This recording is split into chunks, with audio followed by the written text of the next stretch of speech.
Welcome. Today, we're taking a detailed look at the life and career of Brad Renfro. He was an American actor who, really against all odds, achieved this extraordinary fame when he was just 11 years old. His trajectory was one of intense, blinding promise. But, as we'll see from the records, it was unfortunately bracketed by these profound personal struggles. Struggles that ended his career and his life tragically early. He was only 25. It is an intensely painful story to review. It is, because the documentation we have suggests not just a loss of talent, but, well, something of a systemic failure. We've been examining the records that detail his almost impossible discovery story, the critical heights he reached almost immediately. And then the sad, very public timeline of his struggles with addiction and with the legal system. And critically, the questions his life continues to raise about how the industry protects, or maybe fails to protect, its young, vulnerable actors. That's precisely our focus, to explore this material thoroughly. We want to maintain a factual presentation while we look at the deeper implications of his short life. Right. We need to understand not just what happened, but maybe get a sense of why the pressures seemed to escalate so quickly for him. So let's start right at the very beginning. Let's set the scene in Knoxville, Tennessee, which is where he was born and ultimately discovered. Okay. So Brad Renfro was born on July 25, 1982, and his origins were firmly working class. His father, Mark Renfro, was a factory worker. Yes, but his formative years were marked by instability very early on. His parents divorced. And from the age of 5, the records show he was primarily raised by his paternal grandmother, Joanne Renfro. A church secretary. And sources consistently indicate he didn't really have a close relationship with his father. And that sense of disruption, that necessity for an early self-sufficiency, that's key here. It absolutely is. It provides the crucial context for his discovery. Because when Hollywood came looking, they weren't looking for some polished talent. No, they were looking for exactly the kind of toughness that can arise from that kind of background. And that's where the story takes a turn, that is. Well, it's almost unbelievable in modern Hollywood terms. It is. He had absolutely zero acting experience, no formal training whatsoever. In 1992, at 10 years old, he was living in a trailer park just outside Knoxville with his grandmother. And that's when the casting director, Mally Finn, discovered him for the adaptation of John Grisham's novel, The Client. He wasn't found at some competitive drama school or an audition in L.A.? No. He was recommended to Finn by a man named Dennis Bowman, a retired Knoxville police officer who was running the local DARE program. Which is an irony, that is. Yeah. It's just impossible to ignore, looking at what came later. It is. Bowman had been completely captivated by what he called Renfro's innate charm and street smarts. And that phrase, street smarts, that is the absolute fulcrum upon which his entire career pivots. It really is. The director, Joel Schumacher, made it very clear what he wanted. He did. He didn't want a typical Hollywood kid. He was actively seeking a tough kid for the lead role of Mark Sway. Someone who, as he reportedly put it, understood in the marrow of his psyche what it was like to grow up too soon. This wasn't just casting for authenticity.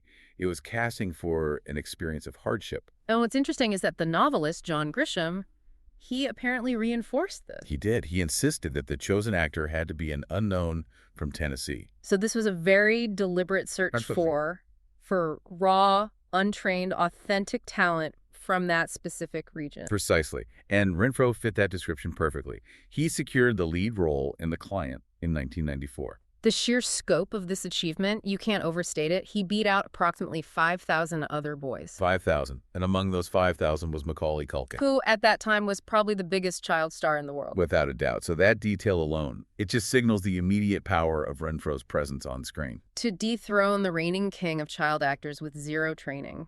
It speaks volumes about the raw, visceral appeal he possessed. And the result was instantaneous. It was explosive success. The Client was a box office phenomenon. It ranked among the top-grossing films of 1994. So Renfro went from total obscurity in a trailer park to being a major Hollywood star, seemingly overnight. This immediate visibility garnered immediate industry validation, too. They recognized this raw talent right away. Yes, in 1995, he won the Hollywood Reporter's Young Star Award for his debut performance in The Client. And the momentum was just relentless. It was.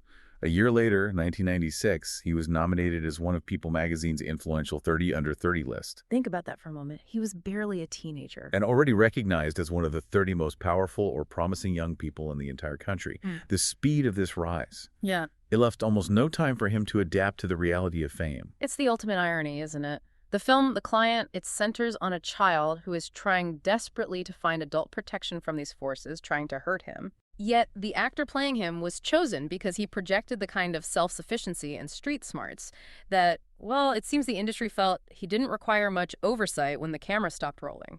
And that really does set the stage for everything that follows. So, following this huge breakthrough, Renfro maintained an extraordinarily prolific schedule all through the mid-90s. He took on roles that truly demanded intensity and confirmed he wasn't just a flash in the pan. The records show this rapid continuation. In 1995, he took on the iconic role of Huckleberry Finn in Tom and Huck. A move that really cemented his status as a viable, marketable star who could carry a period piece. And alongside that commercial success, he continued to earn critical accolades. He was highly praised for his performance in The Cure, Right, the film that explores the profound bond between two young boys, one of whom has AIDS. a very heavy topic for a young actor.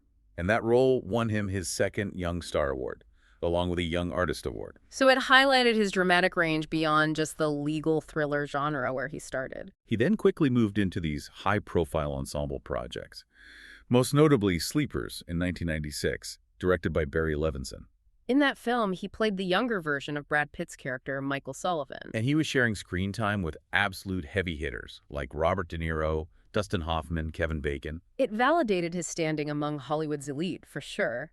Then the following year, he starred in Telling Lies in America. But the zenith of his critical recognition, arguably, came in 1998 with Apt Pupil, That was the Bryan Singer adaptation of the very dark Stephen King novella. a very dark story. Renfro played Todd Bowden, a brilliant but, well, a deeply disturbed high school student. And he blackmails a former Nazi concentration camp commandant who is living secretly in his neighborhood. It's a psychological thriller, and it required immense maturity and a real darkness from a teenager. And his performance was globally recognized. He won the Best Actor award at the Tokyo International Film Festival for the role. He was also nominated for a Saturn Award. So at 16, he's being lauded on the international circuit for portraying this extremely complex moral decay. Now, what's critically important to observe here is the shift that occurred almost immediately after this high watermark. Yes, post-1998, the quality and the visibility of his projects, they changed drastically. Many subsequent films, the sources indicate, received very little attention. The majority of them went straight to video rather than getting wide theatrical releases. The initial trajectory was slowing dramatically. It speaks to the difficulty of transitioning from a sought-after child star to a reliable adult leading man. A struggle that was compounded, as we're about to discuss, by the growing public knowledge of his personal issues. This forced him into some truly unique, almost niche roles. Absolutely. The documentation provides some fascinating examples of this shifting focus. He played the protagonist Leon S. Kennedy in a live-action promotional ad for the video game Resident Evil 2. Right, and this wasn't just a typical commercial. This was a high-production short film directed by George A. Romero, specifically for the Japanese market. It shows him actively seeking work in non-traditional media. And he also branched heavily into music videos, which often leaned into a darker, edgier persona, He appeared in the NERD song Provider video. where he was explicitly cast as a petty drug dealer. So it seems by this point, the industry was casting him based on his increasingly visible and troubled public image. Rather than the wholesome potential of, say, The Client. There's also a family connection tied into this non-film work that we should mention. Yes, he appeared in the first version of the music video for the 10-year song Wasteland. And the lead singer of that band, Jesse Hessek, is his cousin. It's another indication that he was moving away from the big studio system and closer to more personal indie projects. But despite the diminished spotlight, he was far from inactive. No, the records show he continued to accumulate supporting and independent film credits all through the early 2000s. Often in projects that gained critical attention later, even if they weren't box office hits at the time. We see him in highly praised independent films like Ghost World and Bully. And also Happy Campers and Tart, All of those were released in 2001. His later film credits include the psychological thriller The Jacket in 2005, which again showcased his ability to handle complex, intense material. He also made a memorable, if brief, return to television in the Law & Order Criminal Intent episode Watch in 2006. And crucially, his final film role was in The Informers, which was released posthumously in 2008. So, while the nature of the work undeniably changed from his breakout years, Moving from blockbuster lead to indie sporting player. the sources confirm that he was actively working right up until the end, trying to maintain his career even as his personal life was spiraling. And now we have to examine that period where his private struggles began to dramatically eclipse his professional life. It's a painful timeline to go through because it starts when he was still very much a child. That's what stands out in the documentation. The first major public incident happened in June 1998. Brad Renfro was only 15 years old. He was arrested near Knoxville alongside a 19-year-old cousin. And the charges were drug possession. He was caught carrying 2 small bags of cocaine concealed in a cigarette box. And a bag of marijuana was found in his sock. The detail of the concealment in the arrest itself, it provides a very stark snapshot of his life at age 15. Right around the time he was achieving international acclaim for that intensely mature performance in Apt Pupil. The cognitive dissonance, between his public image as this lauded actor and this reality must have been immense. The outcome of that initial arrest was a plea bargain. It required him to submit to random drug tests. But the sources also contain an even more distressing piece of context. The documentation suggests that by the time he reached the age of 18, Renfro had already been in drug rehabilitation programs more than once. So this wasn't a late onset issue. The struggle began very, very early in his adolescence. And the pattern of trouble just escalated dramatically over the next 2 years. It did. In August 2000, he was 18, and he and a friend attempted a highly publicized and, bizarre act. They tried to steal a yacht from Fort Lauderdale Harbor. He was charged with grand theft and criminal mischief. The attempted yacht theft is particularly jarring because it contrasts so sharply with his celebrity status. This wasn't a quiet private drug offense. This was high-profile, petty criminality. The legal consequences followed in January 2001. He was sentenced to 2 years probation. And perhaps more humbling, he was ordered to pay for the investigative costs and the repair costs for the boat. By this time, the records reflect a highly complicated public image. Yes, he was simultaneously regarded as this intense, promising teenage idol, the star of The Client and Apt Pupil. And yet he was equally known for his highly public drug abuse and his legal issues. And this inherent conflict made him a magnet for media scrutiny. And the sources provide his reaction to that scrutiny, which really shows the immense emotional pressure he was under. He openly lashed out at reporters. He's quoted as saying, "You can just feel the slime on them." And he was equally harsh toward critics, dismissing them as the fat kids in high school that nobody likes, so they're out there to get you. This isn't just a celebrity complaining.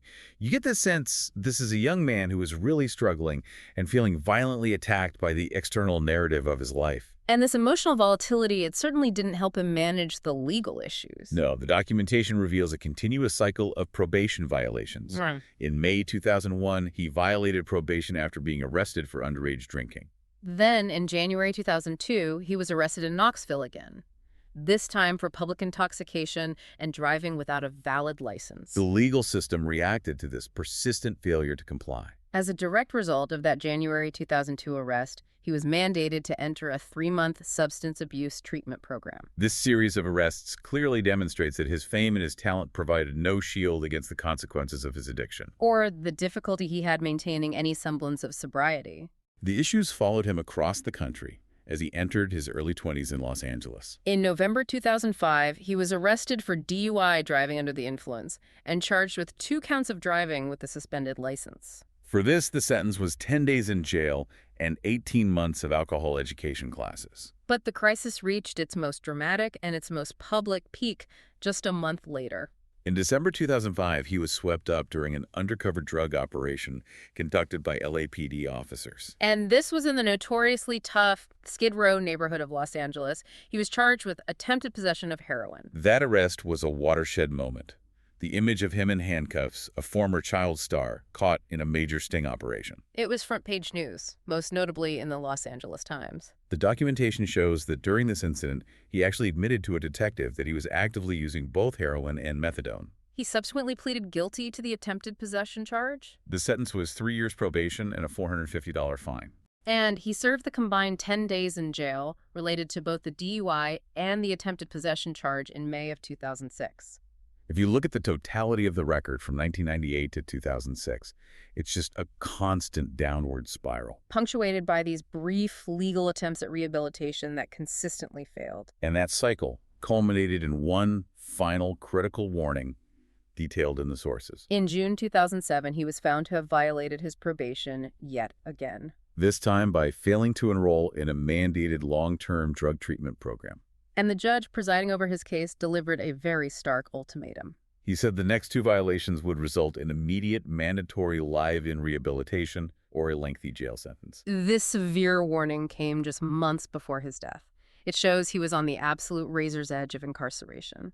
It paints a picture of a young man who was trapped, just unable to escape the legal and chemical dependencies that had defined the last decade of his life, even with the threat of jail looming right over his head. Moving into the final years of his life, the documentation reveals personal details that, well, they remained almost entirely unknown to the public. And they add another layer of sadness to his complexity.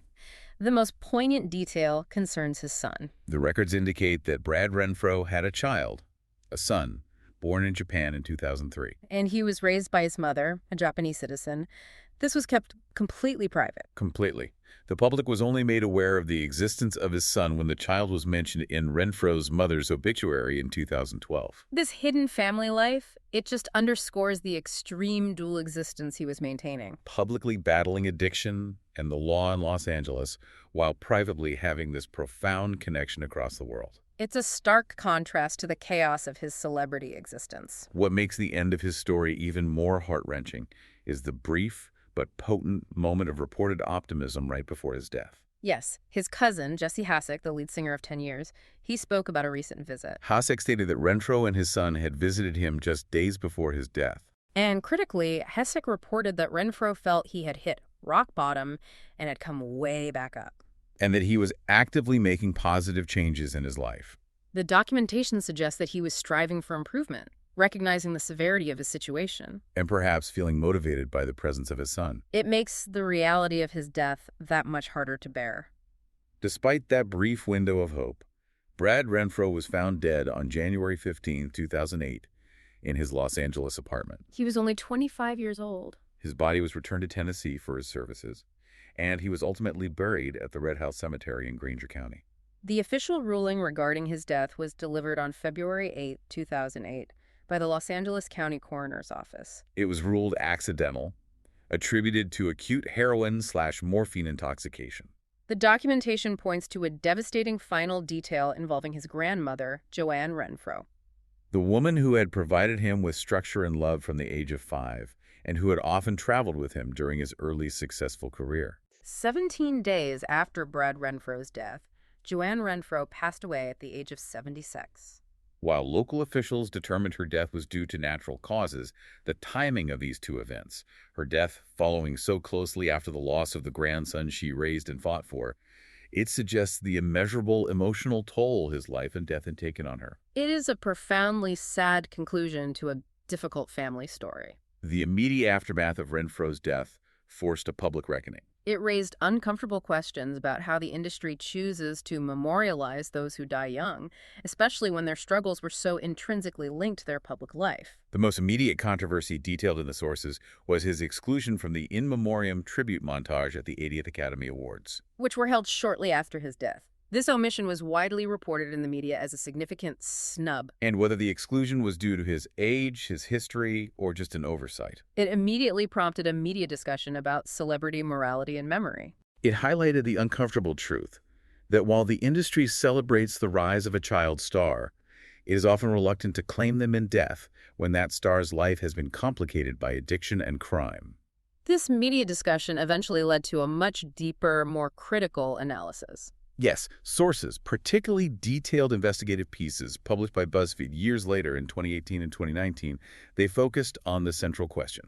Did the film industry have an adequate system in place to protect this specific, highly vulnerable child actor? These sources went into his contracts and working conditions, And here's the crucial distinction. The findings indicated that there was no evidence that legal or contractual provisions had been violated while he was physically on the set of his films. So industry rules regarding schooling and hours were likely followed. However, the analysis suggested a profound non-contractual failure. The failure lay in the fact that the industry did not ensure proper, consistent supervision and support when he was off the movie set.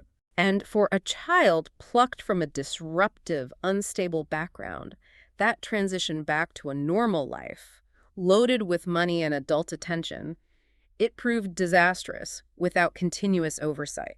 This issue circles back perfectly to the premise of his discovery. The records consistently highlight how Renfro's inherent worldliness caused immense confusion among the adults surrounding him. They weren't seeing a vulnerable child. They saw a young man who could handle himself. The anecdotes are truly striking because they demonstrate this blurred line of perception. The first assistant director on Apt Pupil, for example, recalled seeing the 14-year-old Renfro at a party on set where alcohol was present. According to the recollection, Renfro was the only attendee who was technically underage. Yet he was treated as an adult peer. And this confusion wasn't isolated to just one set. No. The production designer for Tom and Huck recalled her confusion, believing Renfro to be 15 or 16 during filming. When the records confirm he was actually only 13 years old. She also noted that he was dating an older girlfriend during that time. And this mature perception, it began even earlier. The documentation shows that the director of the Cura noted that Renfro, at the extremely young age of 12, was receiving sexually suggestive cards from adolescent girls while they were filming in Minnesota. So this early, unwanted sexualization and adult treatment compounded the difficulty of his situation. And his adult treatment was reflected in his roles, too. His apparent maturity was a deliberate cinematic tool. In his early roles, he was frequently shown shirtless, and the shower scene in Apt Pupil generated a lot of discussion. He was continually performing this intense, dark material involving sexual and violent content. And it created a profound dissonance. He was legally a minor, but expected to exhibit the emotional weight and experience of an adult. Often a troubled one. It raises a powerful point for you, the listener, to consider. If the people working closest with him, directors, designers, production staff, if they couldn't accurately gauge his legal age or understand his need for protection, how could the broader industry system possibly protect him once he stepped away from the set? The qualities they prized in him, the self-sufficiency and the street smarts, they became the very qualities that denied him the protective support he desperately needed. Despite the public tragedy, we should acknowledge the tributes paid to Renfro following his death. They demonstrate the deep personal impact he had on those in his immediate circle. One very notable tribute came from someone who knew him well, his former roommate, Mark Foster, who later became the lead singer of Foster the People. Foster wrote the song Downtown, which was included on the deluxe edition of their debut album, Torches. And it directly references the pain and confusion surrounding Renfro's death. And there was also the artistic homage from actor James Franco. Franco publicly expressed his admiration for Renfro's talent, going so far as to have the name Brad tattooed on his right shoulder. He also produced a very small, limited edition series of switchblades that were engraved with the words Brad Renfro and Forever. These tributes, they reflect a private grief and a recognition of genuine artistic talent. They offer a contrast to the cold, clinical record of his arrests and the subsequent media silence from Hollywood.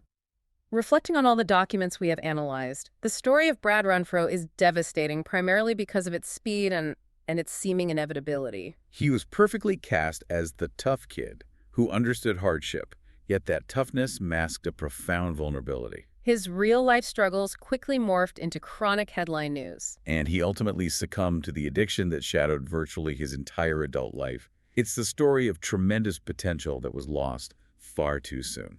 The documentation compels us to look past the tragedy and ask what systemic lessons can be learned. Given the repeated and documented confusion surrounding Renfro's age and maturity, the fact that adults consistently overestimated his ability to cope with adult situations. What ongoing responsibility does an industry take when it actively seeks out and rewards street smarts and premature worldliness in its youngest performers? Does celebrating a young person's apparent self-sufficiency inadvertently deny them the necessary protective structure and support that they, regardless of how they look on screen, are legally and psychologically entitled to? That question remains central to the legacy of Brad Renfro. Indeed, it's the central irony of his story. Thanks for listening.